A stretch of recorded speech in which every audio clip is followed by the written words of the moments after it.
Once a month, Paula Pant, host of the Afford Anything podcast, answers voicemail questions the listeners send in. Here's one now. Hey, Paula. Doug from Louisiana here. I've been listening to your show for a couple months now, probably going on a year. And I really love the show. Really enjoy all the information. My question is about getting into a first-time rental property. My wife and I, we do have some savings, some of which is about $20,000 that we think we would want to put down for a rental property. Not here in Louisiana, but in a different region, different city. My question is, do we use that money first, or do we use that money, or is it better to go to a credit union or a bank and get approved for a $20,000 loan to use to put down as a down payment? And then I'm always wondering about the first initial steps of getting a rental property. Obviously, secure the financing. What happens if we don't get approved? Do we use that money? And then what about finding a tenant? Do we hire a property manager, or do we do it ourselves? I guess there's a lot of legwork involved. I'm just wondering how that process really works, or what are those steps that you took? Maybe we can kind of emulate. Thanks again for the information, and really enjoy listening to the show. Hey, Doug, congratulations on saving that money. So first, I'm going to assume that this $20,000 is in addition to a personal emergency fund that you have, so that if you were to lose a job or have a medical emergency or something like that, I assume that you have a separate personal emergency fund that could deal with that.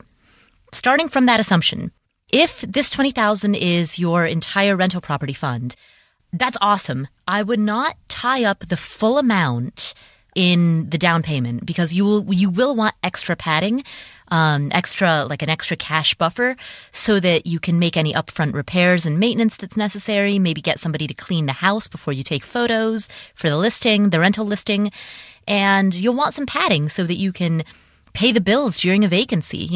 Because it might take a month or two to find a tenant. You'll want to make sure that you have enough money to be able to pay the mortgage and pay for the maintenance during that time.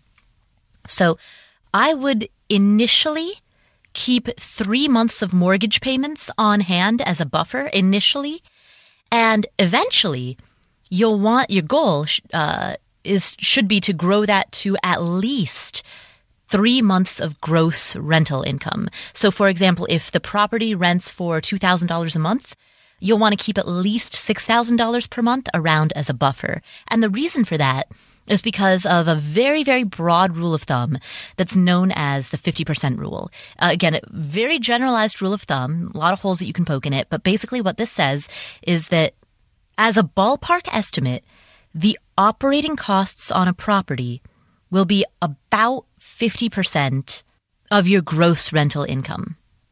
And so, if you keep 3 months of gross rent around, then that, when looked at through the lens of the 50% rule of thumb, what that means is that you have 6 months worth of operating expenses.